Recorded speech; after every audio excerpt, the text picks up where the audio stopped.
Recovery agent के matter में दिसंबर महीने में रिकवरी की क्या क्या एक्टिविटी होगी और कैसे होगा बचाव, ये है मुद्दा आपका। और इसमें आप अपने अनुभव साझा करेंगे, क्या क्या हुआ नहीं हुआ, किस तरीके से आगे क्या करना है जी।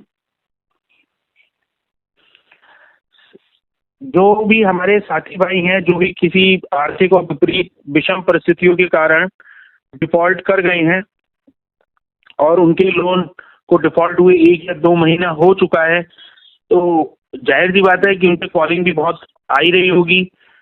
इन दिनों कुछ कम हुई है 1 तारीख से लेके अभी तक 6 तारीख तक, क्योंकि उसका सर ने कारण बताया ही है कि लोक अदालत उसका एक बहुत बड़ा कारण है। लेकिन लोक अदालत के बाद खत्म होने के तुरंत बाद ये लोग गिद्ध की तरह नोचेंगे बिल्कुल, इसमें कोई दो राय नहीं है। इसमें आप सबको कुछ सावधानियां रखनी पड़ेंगी, कुछ एहतियात रखना पड़ेगी और अपने आप को भी जागरूक के साथ साथ सशक्त भी बनाना पड़ेगा। हम लोग कंटिन्यू लगातार एक ही बात को ये बात समझा रहे हैं कि जब भी आप लोगों तो पहले इतने फोन उठाए ही ना जो रिकवरी एजेंट बार बार आपको फोन कर रहे हैं। कुछ लोगों की मैंने आदत देखी है कि उन्हें फोन हर कोई उठाना है, कोई फोन नहीं छोड़ना है, जैसे उनको कोई लॉटरी का अवार्ड उस फोन में मिल जाएगा कि साहब आपकी लॉटरी निकल आई है।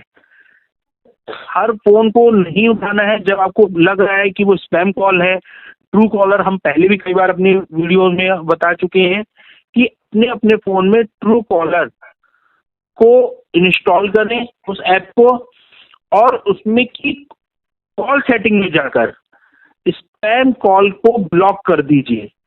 उससे आपकी सैकड़ों अनचाही call, unwanted call Truecaller अपने आप ही फोन में रिंग आते ही स्वतः काट देगा। तो आपको पता भी नहीं लगेगा कि ट्रू कॉलर उन स्पैम कॉल्स को काट रहा है। उसमें आपकी कोई भी काम की कॉल नहीं होगी, क्योंकि सिर्फ कॉल वही काटेगा ट्रू कॉलर जो स्पैम कॉल में काउंट हो चुकी होंगी या जिसकी नेगेटिव रैंकिंग चल रही होगी। कुछ साथी भाई जो इस बार जुड़े हैं वो ये कह रहे हैं कि सर हमने तो डर की वजह से अपना फोन ही स्विच ऑफ कर रखा है। फोन स्विच ऑफ करना कोई भी इसका जवाब नहीं है। फोन स्विच ऑफ करने से तो आपकी जो महत्वपूर्ण कॉलें हैं वो भी आप तक नहीं आ पाएंगी। कुछ लोग कहते हैं कि सर हम तो सिर्फ व्हाट्सएप कॉल उठाते हैं, फोन नंबर स्विच ऑफ कर रखा है। अरे कोई जरूरी थोड़ी है कि हर आदमी आपको व्हाट्सएप कॉल ही करेगा। तो अपने अपने फोन को ऑन रखिए, क्योंकि उससे बहुत सारे जो एसएमएस होते हैं बैंक के, आपके जानने वालों के, वो भी आप लोगों तक नहीं पहुंच पाते हैं। तो फोन को ऑन रखिए, फोन में ट्रू कॉलर ऐप को डाउनलोड कीजिए, ट्रू कॉलर ऐप की सेटिंग में जाके, कॉल सेटिंग में जाके स्पैम कॉल ब्लॉक कर दीजिए। इससे आपकी अनवांटेड कॉल जो होंगी, जो स्पैम कॉल को काउंट कर चुका होगा, जिसकी कंप्लेंट्स होती रहती हैं, वो ट्रू कॉलर उसको अपने आप ही रेड कॉल में कन्वर्ट करके स्वतः फोन काट देगा। तो जो मेरी राय है वो यही है कि आप लोग फोन को स्विच ऑफ ना रखें, फोन को ऑन रखें अपने अपने। दूसरा, कोई भी व्हाट्सएप कॉल जो बार बार आ रही होगी जो अननोन नंबर की है उसको नहीं उठाना है, क्योंकि सबसे ज्यादा अभद्रता और दुर्व्यवहार उन्हीं कॉल पे किया जाता है। इसमें आप लोगों को बहुत स्पष्ट ध्यान रखना है कि व्हाट्सएप कॉल नहीं उठाना है, और खास तौर से ऑडियो के साथ वीडियो कॉल भी नहीं उठाना है, क्योंकि इन 4-6-8 दिनों से पहले जो नवंबर का लास्ट वीक था उसमें एक नया ट्रेंड देखा है कि ये लोग व्हाट्सएप की वीडियो कॉल भी करने लग गए हैं। जो पुलिस की भेष में बैठे हुए हैं या जिन्होंने उस टाइप से एक सेटअप बनाया हुआ है अपना वहां पर डराने के लिए, ठीक है ना। तो व्हाट्सएप अननोन नंबर की नहीं व्हाट्सएप ऑडियो कॉल उठाना है, ना ही व्हाट्सएप वीडियो कॉल उठाना है। दूसरा, एक ऐप आती है, मैं ऐप का नाम भूल रहा हूँ, सर्च दी माई फोन है या फाइंड दी माई फोन। उस फाइंड दी माई फोन में अगर आप वैसे तो हमारे लिए वो जरूरी नहीं है, अगर आप उसको अपने फोन में इंस्टॉल करते हैं तो उस फोन में मतलब जैसे कि इसके नाम से ही है फाइंड दी फोन, इसको ऐप को इंस्टॉल करने के बाद इस फोन को मतलब अगर ऐसे खो जाता है कहीं, फोन हमारा कहीं घर में रख के भूल जाते हैं, तो अगर हम ताली वगैरह बजाते हैं तो ये पुलिस की सायरन की आवाज निकालने लगता है। तो बीच में जो मेरे पे कोई कॉल रिकॉर्डिंग आई थी, उसमें जो रिकवरी एजेंट हैं उन्होंने इसी सायरन का इस्तेमाल किया है। यानी अगर आप एक ऐप है फाइंड माई फोन, अगर उसको आप इंस्टॉल करोगे और उस ऐप को इंस्टॉल करने के बाद उसके आगे क्लैपिंग करोगे, ताली बजाओगे, तो फोन में से ऑटोमेटिक पुलिस सायरन आवाज निकलने लगती है, जो ये बताती है कि आपका फोन अगर घर में कहीं रख के भूल गए हैं तो वहां रखा हुआ है। तो इस वाला जो सायरन का इस्तेमाल है, इस वाले सायरन का इस्तेमाल बहुत से चीजों में मैं देख रहा हूं कि रिकवरी एजेंट इस सायरन का ही इस्तेमाल कर रहे हैं फाइंड माई फोन। आप चाहें तो एक बार अपने फोन में इंस्टॉल करके फिर ऐप को डिलीट कर दीजिएगा, ये हार्मफुल नहीं है। दूसरा, पिछले जो लाइव में भी इस बार को बताया गया था कि जब रिकवरी एजेंट बार बार आपको व्हाट्सएप पे मैसेज वगैरह भेज रहे हैं कि एसएसपी साहब निकल पड़े हैं, कमिश्नर साहब टीम लेके निकल पड़े हैं, 15 मिनट में हम आपके घर पहुंच जाएंगे, आपको 10,000 रुपए की आपको फीस लगेगी और 10,000 का जुर्माना पड़ेगा, पूरी पेमेंट तैयार रखिएगा। तो उसमें जोशी सर जी के बताए हुए कुछ टेम्पलेट वगैरह भी आप लोग इस्तेमाल कर सकते हैं, जो हमारी कॉल बुकिंग में जो जुड़ता है उसको हम व्हाट्सएप के द्वारा भेज देते हैं।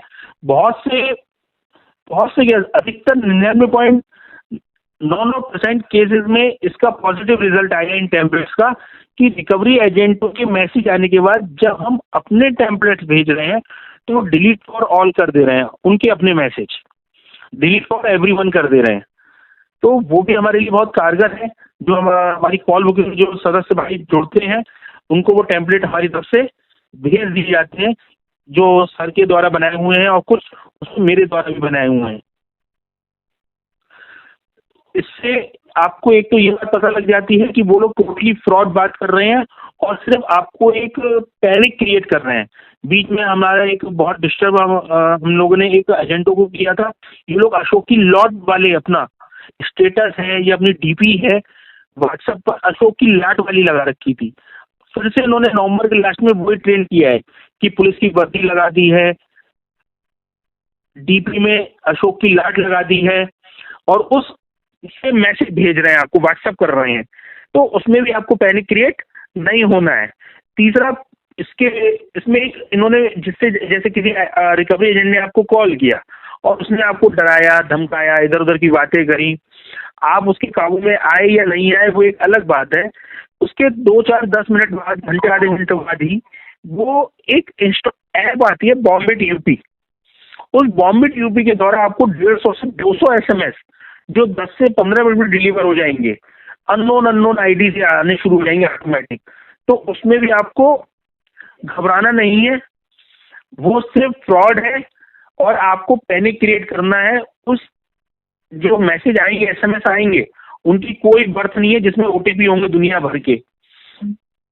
इसलिए आपको जो हमारे साथी भाई नए जुड़े हैं वो इस बात को ध्यान से सुन लीजिए और इस बात को पे गौर फरमा लें कि बॉम्ब इट यूपी करके एक ऐप का इस्तेमाल रिकवरी एजेंटों द्वारा किया जा रहा है, जिसमें आपका मोबाइल नंबर डाल के 5 से 10 मिनट 15 मिनट के भीतर आपके 150 SMS आ जाएंगे जो कि OTP लिए हुए होंगे। और इसी की सेम कॉल की भी ऐप है जिसमें आपका नंबर डाल के आपके अननोन नंबरों से, अलग अलग नंबरों से जो आप आइडेंटिफाई नहीं कर सकते, आपके फोन की कॉलिंग आनी शुरू हो जाएगी, भले ही सामने से कोई बोलेगा ही नहीं। तो उसमें भी आपको घबराना नहीं है, पैनिक क्रिएट नहीं करना है। श्रवण वर्मा जी कह रहे हैं कॉलर बॉम्बर से, कॉल बॉम्बर ITUP करके ऐप है, उसमें अगर आप उसको ऐप को डाउनलोड करेंगे और किसी का भी मोबाइल नंबर डालेंगे तो 100-150 SMS 10, 15, 20 मिनट में पहुंच जाएंगे। लेकिन आप लोगों से एक प्रार्थना है कि इस ऐप का कोई भी दुरुपयोग नहीं करेगा। ये सिर्फ रिकवरी एजेंटों द्वारा आपको परेशान करने के लिए, प्रताड़ित करने के लिए और पैनिक क्रिएट करने के लिए इस ऐप का इस्तेमाल वो लोग कर रहे हैं। जो साथी नए जुड़े हैं, जो अभी जुड़े हैं 2, 4 मिनट 10 मिनट में, वो भी अगर इस ऐप से अनभिज्ञ हैं तो अगर उनके पास ऐसे इस प्रकार के SMS आते हैं तो वो परेशान बिल्कुल ना हो।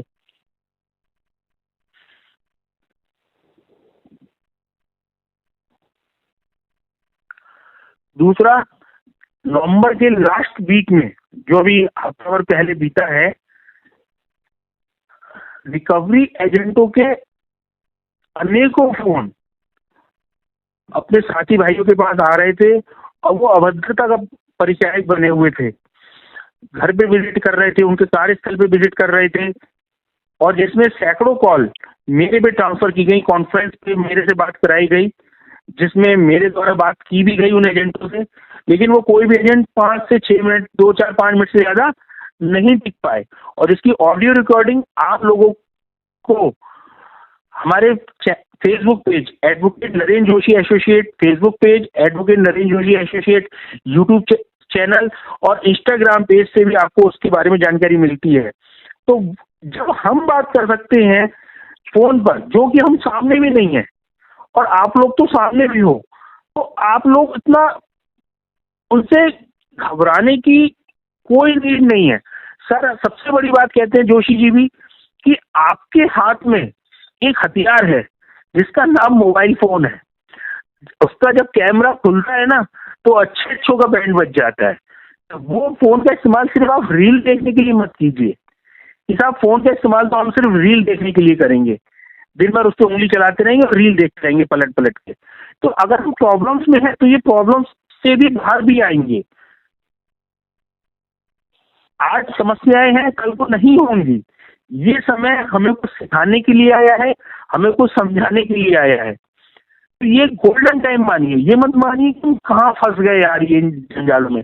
हर आदमी के जीवन में एक समय ऐसा आता है अपने जीवन में कि वो हैंड टू माउथ होता है, उसके पास कोई फंड्स नहीं होते, कोई उसको समझने वाला नहीं होता, कोई उसका साथ देने वाला नहीं होता। तो वो समय आपके जीवन में भी आ गया। और सबसे बड़ी बात है, जोशी जी हर समय आपके साथ खड़े हुए हैं, हर समय मैं कॉल पे आपके साथ उपलब्ध हूँ 24 घंटे। इधर बीच में मैं 3-4 दिन से फोन बहुत कम उठा पा रहा हूँ, उसके मेरे कुछ अपनी व्यक्तिगत परेशानियां भी हैं, लेकिन जहां मुझे मौका मिलता है मैं फोन उठाता हूँ, बात भी करता हूँ, चाहे वो हमारी मेंबरशिप में हो या नहीं हो, हमारी बुकिंग में है नहीं है। लेकिन जो मैं 100% जो मैंने आदरणीय जोशी जी से सीखा है कि अपना बेस्ट दो, सामने वाला कैसे ही क्यों ना हो, लेकिन आप अपनी नॉलेज का, अपने अनुभवों का बेस्ट दीजिए। ये मैंने सिर्फ जोशी जी से ही सीखा है और ये परिवर्तन मेरे अंदर पिछले 6 महीनों से आया है, जब से मैं जोशी जी के साथ जुड़ा हूं। तो हर आदमी के जीवन में ये समय आता है कि उसके हाथ में कुछ भी फंड्स नहीं होते हैं, वो सब तरफ से प्रॉब्लम्स में घिरा हुआ होता है। तो ऐसा ही समझिए कि इस समय ये समय आपका चल रहा है, तो इसमें इतना हताश मत होइए। वो लोगों तो आपको हताश करने के लिए, आपको नीचा दिखाने के लिए, आपको आपका मोरल डाउन करने के लिए आपसे अभद्रता भी करेंगे, दुर्व्यवहार भी कर रहे हैं। तो आप लोगों को उस समय अपने ऊपर थोड़ी सी हिम्मत से काम लेना है। आप लोगों ने कोई भी अपराध नहीं किया है, कोई जुर्म नहीं किया है, और ना ही आप कोई अपराधी हो। वो तो आपको गिल्टी ठहराने का पूरा प्रयास सिर्फ और सिर्फ इसलिए करते हैं कि आपकी जेब से कुछ भी फंड्स निकल आए, चाहे आप वो उन्हें कहीं से भी ला कर दें, और उनको 30, 35, 40% का मोटा कमीशन उनको मिल जाए। तो उसमें आप लोगों को बिल्कुल भी सीरियसली नहीं होना है कि भाई अरे कुत्ते का काम तो भौंकना होता है ना, हाथी चले बाजार कुत्ता भौंके हजार। तो वो लोग कुछ भी आपको कह रहे हैं उसको अपने माइंड में नहीं लेना है, और ना ही किसी भी कोड ऑफ कंडक्ट में, रिकवरी कोड ऑफ कंडक्ट में किसी भी एजेंट को, किसी भी बैंक के अधिकारी को, किसी भी manager, TL, team leader, vice president, general manager को आपके साथ अभद्रता करने का कोई अधिकार नहीं है। आप अपने अधिकारों को जानिए, उसे पढ़िए, समझिए। हमारे page advocate Narendra Joshi associate Facebook page पे इसके कम से कम मैं समझता हूँ 3-3.5 हजार वीडियो अपलोड हो चुके हैं। हमारे advocate Narendra Joshi associate YouTube channel पर कम से कम 4000 के अराउंड वीडियो की तादाद पहुंचने वाली है हमारी। अब तक 4000 में हमारे कितने साथी ऐसे हैं जो 40 वीडियो भी देखते हैं, जो नए साथी जोड़ रहे हैं।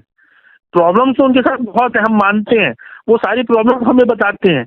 कुछ लोग तो भावनाओं में इतने भी बह जाते हैं कि अश्रुधारा बह पड़ती है और उनकी अश्रुधारा को समझ के हम बहुत द्रवित हो जाते हैं। लेकिन हम करें तो करें क्या? हम तो आपको बता ही तो सकते हैं, लड़ना तो आपको अपने कर्म क्षेत्र में, अपने कुरुक्षेत्र में स्वयं पड़ेगा। जोशी जी खुद को सारथी कहते हैं, तो हम तो सिर्फ आपको मार्गदर्शन कर सकते हैं ना, हम हथियार नहीं उठाएंगे। हथियार तो आपको ही उठाना है। और हथियार भी हम वो नहीं कह रहे कि गदा उठा के मार लो, तो किसी को फावड़ा निकाल लो, चाकू निकाल लो, तलवार निकाल लो, कुछ नहीं है। सिर्फ ज्ञान का हथियार चलाना है हमें। लेकिन अगर हम ज्ञान के हथियार का भी प्रयोग नहीं करेंगे, इतनी चीजें फेसबुक पेज पे, यूट्यूब पेज पे, इंस्टाग्राम पेज पे डाली जा रही हैं, सिर्फ आप लोगों की जागरूकता के लिए डाली जा रही है। कोई हमें उससे 2-4 करोड़ रुपए नहीं मिल जाते हैं कि साहब हम आपका लाइक कर देंगे तो आपको साहब 100 रुपए मिल जाएंगे, 50 रुपए मिल जाएंगे। हम साहब कमेंट लिख देंगे तो आपको 10-20 रुपए मिल जाएंगे। भैया हमें कुछ नहीं चाहिए। हम चाहते हैं कि आप लोग खुश रहें, अपने परिवार के साथ स्वस्थ जीवन बिताएं, तनाव मुक्त रहें। इसीलिए हम लोग इतना डाटा भरते हैं और कुछ कुछ चीजें तो जो ही सर बियॉन्ड द लिमिट चले जा रहे हैं और उनके लिए मुझे उनको टोकना पड़ता है फोन करके कि सर ये आपके लेवल की चीज नहीं है, ये बियॉन्ड द लिमिट है। क्यों कर रहे हैं वो ऐसा?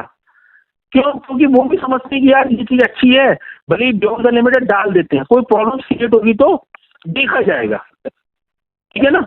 वो सिर्फ इसलिए डाल देते हैं और फिर बाद में उसको हटवानी पड़ती है या सर से कह के उसमें थोड़ा सा रेक्टिफाइड कराना पड़ता है। लेकिन आप लोग ना ही हमारी किसी वीडियो को लाइक करेंगे जो हमारे अपने, जो आप लोगों की जागरूकता के लिए डाली जा रही है। भाई आप लोगों ने, अब आप कहोगे सर हमने तो आपकी कोडी थाने वाली 26 मिलियन पहुंचा दी। अरे भैया कोडी वाली था तो 26 मिलियन पहुंचा दी, इसके लिए आपका धन्यवाद। लेकिन वो काम की तो हमारे सिर्फ जो रिकवरी रिलेटेड वीडियो डाली जाती है, ऑडियो रिकॉर्डिंग डाली जाती है, अपने असल काम की तो वही है ना। तो उन सब वीडियोस को भी पढ़िए, समझिए, सुनिए और माइंड में रखिए। कोई भी आपके साथ अभद्रता, दुर्व्यवहार नहीं कर सकता है।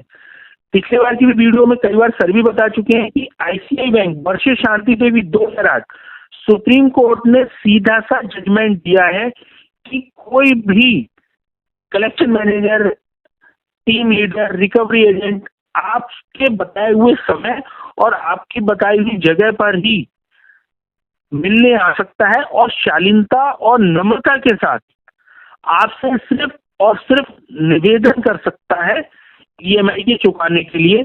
उसमें वो आपसे ये भी कह सकता है कि सर अगर आप इसको टाइमली पेमेंट नहीं करते हैं तो आपकी सिविल खराब हो जाएगी, वगैरह वगैरह। लेकिन जो भी बात की जाएगी वो शालीनता और नम्रता से ही की जाएगी। आज हमारे एक ऑडियो आई मेरे पास, हमारे गोरखपुर के हैं शमशेर जी, तो उनके साथ कोई कलेक्शन मैनेजर बात कर रहा था, बड़ी अभद्रता और दुर्व्यवहार से बात कर रहा था और वो आराम से जी सर जी सर जी सर। अरे भाई जब एक आदमी आपसे अभद्रता से बात कर रहा है तो आप कम से कम उसकी एम्प्लॉय आईडी तो पूछिए, डीआरए लाइसेंस तो पूछिए, ज्यादा कुछ नहीं तो अपने अकाउंट नंबर तो पूछिए। जब तक कोई भी आपको फोन कर रहा है और वो आपके credit card, loan account number की लास्ट की 4 डिजिट 8 डिजिट नहीं बताता है, आपको उससे किसी प्रकार के घबराने की, उसकी अभद्रता बर्दाश्त करने की कोई जरूरत नहीं है। हम ये नहीं कहते हैं कि आप भी अभद्रता बोलिए, आप सीधा सा फोन काट दीजिए, उसको नंबर को ब्लॉक कर दीजिए इमीडिएटली, जिससे वो कभी भी उस नंबर से आपसे कभी भी संपर्क ही नहीं कर पाएगा। अब वो आपसे अभद्रता कर रहा है और आप कह रहे हो सर सुबह करा दूंगा पेमेंट, शाम को करा दूंगा, दोपहर बाद करा दूंगा, खाना खाने के बाद करा दूंगा, तो वो तो आपके सर पे चढ़ के नाचेगा ही नाचेगा। तो किसी भी प्रकार से जो कोई भी बंदा अपनी कोई डाटा बताए या ना बताए, अपना एम्प्लॉय आईडी बताता है ठीक है, नहीं बताता है भाड़ में जा, हमें नहीं पता वो सच बताएगा या गलत बताएगा।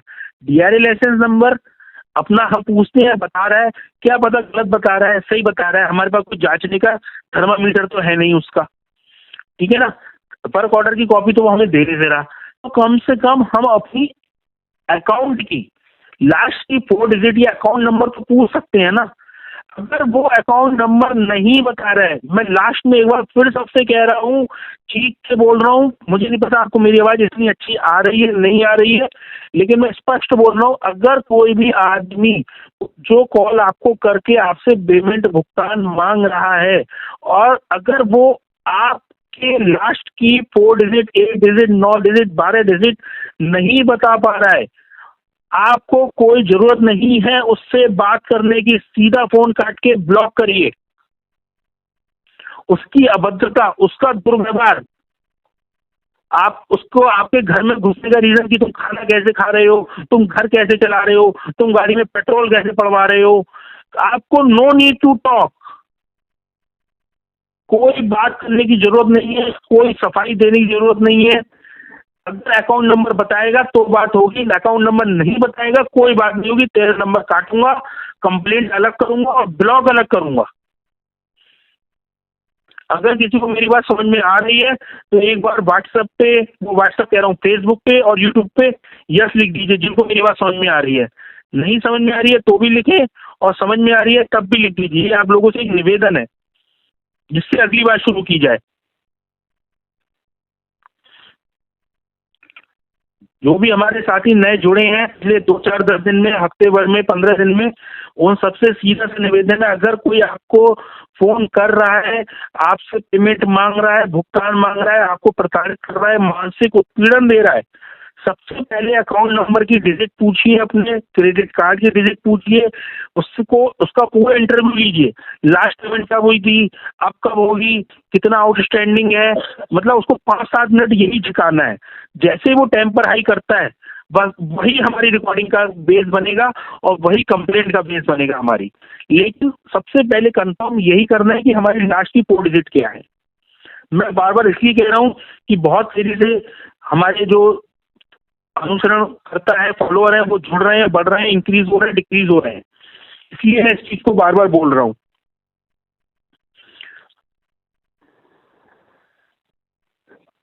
दूसरा, मैंने व्हाट्सअप उसका बता ही दिया है आपको, जो बॉम्बर आईटी होता है उससे ये लोग आपको खिसिया खिसिया के करेंगे। दूसरा, इन्होंने एक नया पैटर्न और निकाला है कि आपको एक लिंक भेज रहे हैं, जब आप उस लिंक पे क्लिक करते हैं तो आपको कोई सीनरी बनी हुई आ जाएगी या कोई फोटोज आ जाएगी या कोई फंक्शन चलता हुआ आ जाता है। तो अननोन नंबर का कोई भी लिंक क्लिक नहीं करेंगे, उससे आपके फोन का डाटा उनके पास जा रहा है।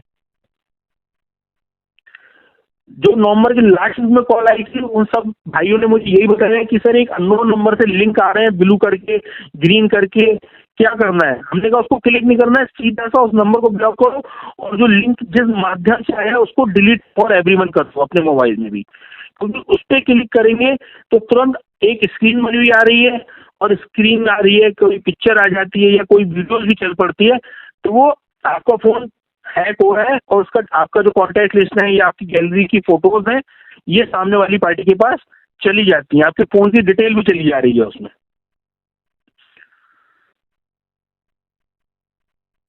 अब एक और नया हथकंडा, जैसे सर इसमें बता भी चुके हैं कि रिकवरी एजेंट का जो सबसे जो सेटलमेंट का, ये लोग आप लोगों को किसी उसमें अपना बांध लेते हैं, अपनी बातों से थोड़ा सा रिझा लेते हैं कि हम सेटलमेंट करा देंगे, आप बस इतने रुपए जमा कर दो, अगले महीने हम इतने रुपए लेस करवा के आपका सेटलमेंट लेटर इशू करवा देंगे। तो वो किसी की बातों में नहीं आना है कि जैसे किसी का 1 लाख रुपए बकाया है कि सर आप बस 5,000 रुपए जमा करवा दो, हम नेक्स्ट मंथ, क्योंकि ये इस साल का लास्ट क्वार्टर का लास्ट मंथ चल रहा है, तो सर हम पे बहुत प्रेशर है, हम पे बहुत दबाव है, ये बड़ी भावनात्मक बातें भी करने लग जाते हैं कभी कभी। और जो हमारे कमजोर सीधे होते हैं भाई, जो दयालु हृदय के होते हैं, वो बातों में आ भी जाते हैं। तो इस प्रकार की किसी बातों में आके 1 रुपए भी, सिंगल रुपीज भी आपको डिपॉजिट नहीं करना है। आपके पास फंड्स हैं, आप सीधा सा उनको ऑफर करें कि भैया मैं इतने में सेटलमेंट कर सकता हूँ, इतने रुपए दे सकता हूँ, अगर सेटलमेंट लेटर ले आओगे तो मैं ओटीएस में पेमेंट करूंगा। सिर्फ वन टाइम सेटलमेंट में ही आप लोगों को सेटलमेंट लेटर लेना है। ये 2 किस्तें 3 किस्तों के चक्कर में बिल्कुल नहीं पड़े, 4 किस्तों के चक्कर में, कि 90% केस में जो साथी भाई हैं वो 2 किस्तें तो स्टार्टिंग की छोटी छोटी बनवाते हैं ये लोग, और लास्ट की जो तीसरी इंस्टॉलमेंट होती है या चौथी इंस्टॉलमेंट होती है वो थोड़ी बड़ी राशि की बनवा लेते हैं। तो जो सदस्य हैं, साथी भाई हैं, जैसे किसी का 20,000 में सेटलमेंट हुआ तो पहली किस्त बनेगी 2,500 की, अगली किस्त 2,500 की, तीसरी किस्त 5,000 की, चौथी किस्त 10,000 की। अब उन्होंने 2,500 की पहली किस्त भी जमा कर दी, 2,500 की दूसरी किस्त भी जमा कर दी, 5,000 की तीसरी किस्त भी जमा कर दी। अब आया चौथी और लास्ट का चक्कर। अब वो ना ना तेल होगा ना राधा नाचेगी, ना नौमन तेल होगा ना राधा नाचेगी। अब वो ना 10,000 रुपए हुए हमारे पास और ना वो जमा हुए। तो जो हमने 10,000 रुपए जमा कर दिए हैं, 2,500 की एक, 2,500 की एक, 5,000 की तीसरी किस्त, तो वो भी आपके ब्याज, पेनल्टी और जीएसटी में ही चली जाएगी, लेट फी में। आपका सब भट्टे खाते में वो रुपया चला गया, उसका आपको कोई बेनिफिट नहीं मिलेगा सेटलमेंट में। तो अगर किस्त बनवानी है तो ओटीएस में बनवाए, भले ही 10,000 की, 15,000 की, 5,000 की एक किस्त बनवाए और एक शॉर्ट में उसकी पेमेंट करें।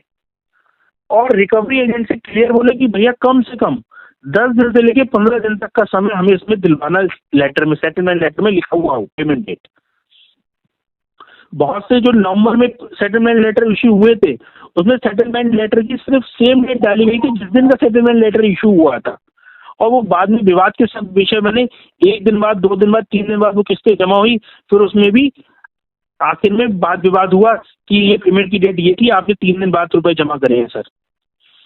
तो जब तक वो वेरीफाई ना करा ले, जब तक बैंक के कस्टमर केयर पे फोन करके ना पूछ ले, जब तक आप उसमें कोई रुपए जमा नहीं करें, ये भी एक मोनोपोली थी। जैसे उन्होंने साहब 7 दिसंबर का सेटलमेंट लेटर इशू कर दिया, अब वो सिर्फ 7 दिसंबर तक के लिए वैलिड है। पेमेंट डेट उसमें लिखा है, पेमेंट डेट नीचे लिखा है 7 दिसंबर। अगर उसमें पेमेंट डेट 15 दिसंबर लिखा है तो 15 दिसंबर तक पे कर सकते हैं। अगर 7 लिखा है तो 7 ही को ही वैलिड रहेगा। मेरी समझ से वो 8 को वैलिड नहीं माना जाएगा। क्यों सर, क्या कहते हैं सर आप? कुछ कंपनियों के सेटलमेंट लेटर में नीचे लिखा होता है कि भाई ये इस महीने की लास्ट वर्किंग डे तक वैलिड है। अगर ये लिखा है तो फिर आप कर सकते हो, लेकिन मैक्सिमम सेटलमेंट लेटर ऐसे ही जारी होते हैं जिसमें पेमेंट की ड्यू डेट लिख दी जाती है, तो उस डेट से पहले करना है। वो भी 3 दिन पहले सर, कम से कम 2 से 3 दिन पहले। कभी कभी सेम डे देते हैं, सेम डे सेटलमेंट लेटर जारी कर देते हैं, उसी दिन का रखते हैं। और उसके पीछे एक ही कारण होता है कि ये कहीं आगे पीछे नहीं हो जाए, बस सेम डे पेमेंट कर दे। बस उस लेटर को वेरीफाई करना जरूरी होता है। जैसे मैंने बताया था, गए महीने नवंबर में हमने 12 या 15 सेटलमेंट लेटर फर्जी पाए, और उसमें अगर व्यक्ति भावावेश में आ गया, उसी समय हमसे बात नहीं हुई और अगर उसने पैसा जमा करा दिया तो फिर वो पैसा गया। और कोई जरूरी नहीं है कि सेम डे दे दे, आप करा तो 10 वापस जारी करेंगे, आपको टेंशन लेने की जरूरत नहीं है। लेना उनको है, आपको तो देना है, तो आपको भी हट करने की जरूरत नहीं है।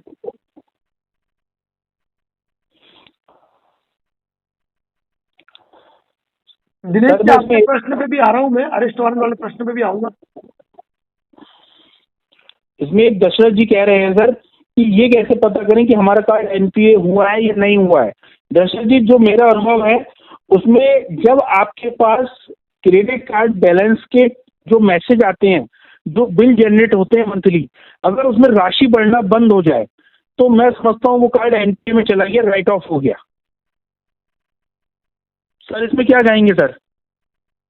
देखिए, एक्चुअली हमारे दिमाग में एक धारणा है कि अगर हमने 3 महीने लोन को पे नहीं किया, 3 महीने तक हमने कोई राशि नहीं दी, तो 92 डेज बाद हमारा लोन, हमारा कार्ड एनपीए हो जाता है। ये हमारी धारणा है और ऐसी मान्यता है, लेकिन ये सत्य नहीं।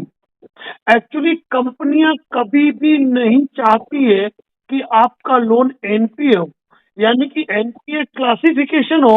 तो कई बार आपके 4 महीने भी हो गए, 5 महीने भी हो गए, 6 महीने भी हो गए, तो कभी कभी ये एनपीए में डालते ही नहीं है, क्योंकि इनका एक लक्ष्य होता है कि एक ईएमआई जमा करवा दो, और इलीगल फंडिंग जो होती है सिर्फ एनपीए से बाहर रखने के लिए होती है। तो एनपीए में डालना, कभी ये मत मानना कि 3 महीने हो गए तो मेरा लोन एनपीए हो गया। मतलब ये बात दिमाग में अपने बैठा लेनी है कि जिस तरह अभी आशु जी अग्रवाल साहब ने कहा कि जिस समय आपके क्रेडिट कार्ड पे आपकी आउटस्टैंडिंग बढ़ना बंद हो जाए तो वो राइट ऑफ हो गया। लेकिन एनपीए एनपीए तभी होगा जब 92 डेज पार हो जाएंगे। उसके बाद भी कंपनी जब एनपीए में डालेगी तो कंपनियां कोशिश करती हैं एनपीए से बाहर रखने की। उसके लिए थर्ड पार्टी रिकवरी जो एजेंसियां होती हैं उन पे दबाव होता है, और उन्हीं दबावों के चलते ये इलीगल फंडिंग होती है। अभी किसी ने सवाल पूछा था कमेंट्स में कि सर कंप्लेंट करनी चाहिए आरबीआई में कि नहीं करनी चाहिए। तो हर एक्ट की आपको कंप्लेंट करनी चाहिए, चाहे उसका परिणाम कुछ भी हो। लेकिन यदि आप अपने एविडेंस रखेंगे, जैसे कि अभी थोड़ी देर पहले गगन जी जैन साहब ने कहा था कि आपको फीडबैक लेना पड़ेगा, और उन्होंने 20,000 का जुर्माना वसूल किया।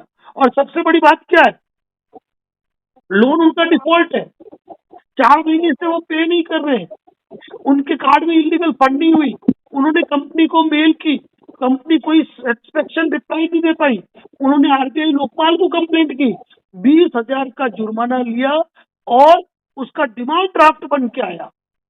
उन्होंने भी हमें पूछा सर ये क्या पेमेंट ले लूं, मैं तो बिल्कुल ले लो, और इसी 20,000 में थोड़ी और राशि मिला के करेंगे दिसंबर में सेटलमेंट। तो हमारे सेटलमेंट की व्यवस्था है, खुद रिकवरी एजेंट कर रहे हैं, हमको तनाव नहीं लेना है। हमारे सेटलमेंट की चिंता है खुद रिकवरी एजेंट को है, थर्ड पार्टी रिकवरी एजेंसी को है, खुद एनबीएफसी कंपनियों को है। तो ऑटोमेटिक ये सारी चीजें होगी। तो एनपीए का मतलब यही मानना आप कि जरूरी नहीं है कि 3 महीने 4 महीने हो गए तो एनपीए हो गया। हाँ, जिस समय आपकी, कई बार लोगों के सवाल होते हैं कि सर अगर हम नहीं भरेंगे ये अमाउंट तो बढ़ता रहेगा बढ़ता रहेगा बढ़ता रहेगा। बिल्कुल नहीं, राइट ऑफ होने के बाद आपके उस पर कुछ भी बढ़ने वाला नहीं है। लिखा हुआ आ जाएगा सिविल में विलफुल डिफॉल्ट, सूट फाइल, और आपको लगता है कोई बड़ा केस फाइल हो गया और हमको विलफुल डिफॉल्टर घोषित कर दिया, जबकि ऐसा कुछ नहीं होता है। जी बताओ।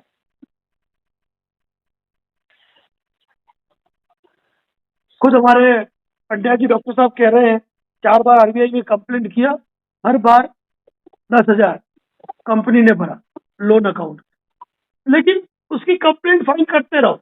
क्योंकि कारण क्या, 4 बार भरा, 4 बार कंपनी को कंप्लेंट की, 4 बार आरबीआई को कंप्लेंट जाएगी, तो रिकवरी एक्टिविटी बंद हो गई उनकी, कानूनी तरीके से कर ही नहीं सकते हैं।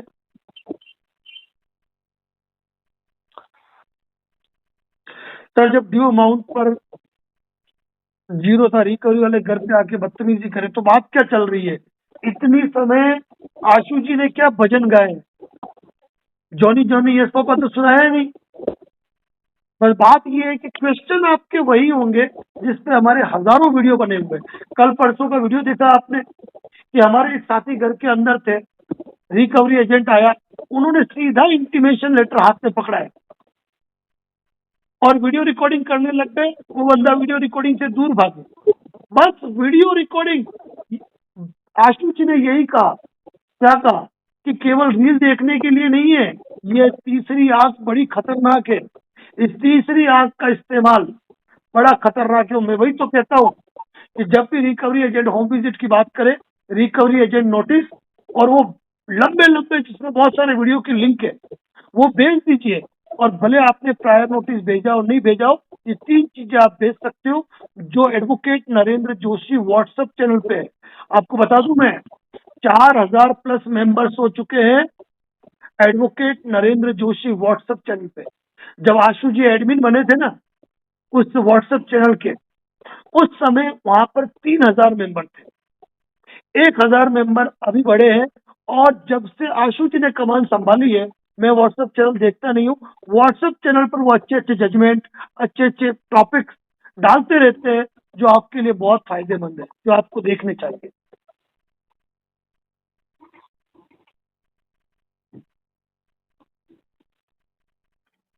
सर लोन कब तक एक्टिव दिखाता है? जब तक लोन राइट ऑफ नहीं हो जाएगा तब तक लोन आपका एक्टिव ही दिखेगा। बस आपके सिविल के अंदर जो ईएमआई मार्क राइट के निशान आते हैं वो नहीं आएंगे।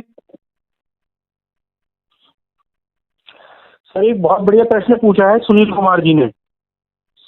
सर क्रेडिट कार्ड का सेटलमेंट धन्यवाद करने शशांक जी गुप्ता साहब, थैंक यू सो मच। मेरी कोशिश रहती है प्रत्येक व्यक्ति को जो हमसे जुड़ा है शाम 6 से 9 और दिन के टाइम में मिस कॉल पर जवाब मिल जाए। हाँ सर बोलिए आशु जी। सर सुनील कुमार जी ने बहुत बढ़िया क्वेश्चन पूछा है जो आज से पहले किसी ने पूछा भी नहीं था और हम लोगों के दिमाग में भी नहीं आई ये बात बताने के लिए कि क्रेडिट कार्ड का ये लोन का सेटलमेंट होने के बाद हमें कौन कौन से डॉक्यूमेंट्स, कौन कौन से दस्तावेज बैंक से लेने चाहिए। ओनली जीरो स्टेटमेंट आता है sir, only zero statement. Zero statement और एनओसी लेटर सर?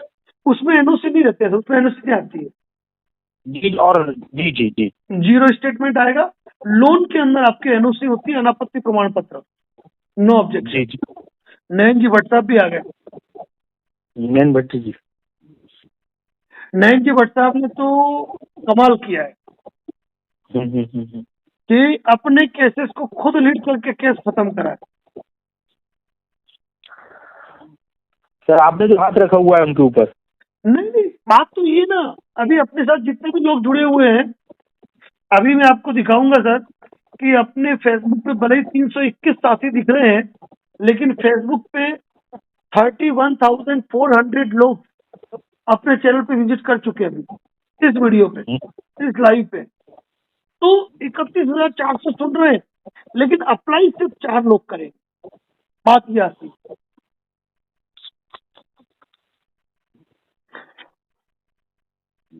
बिल्कुल रूप किशोर जी, हमें मालूम है आपका मोहब्बत हमारे साथ है। बिल्कुल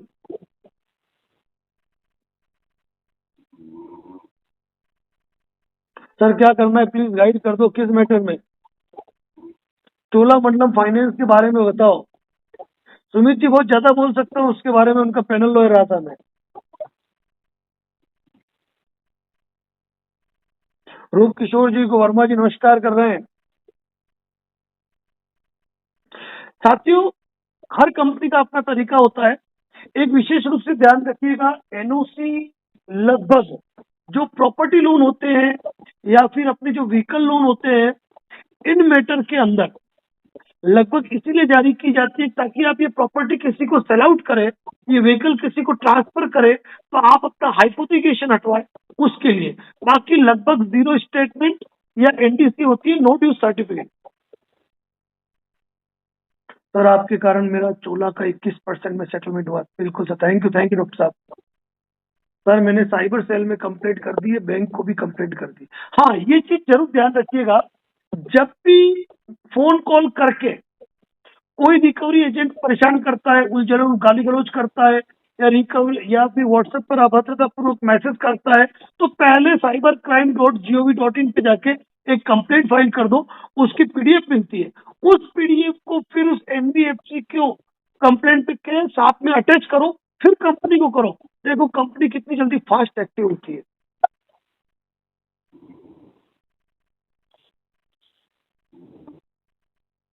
निपट जाएगा उमाकांत जी, साहू साहब निपट जाएगा।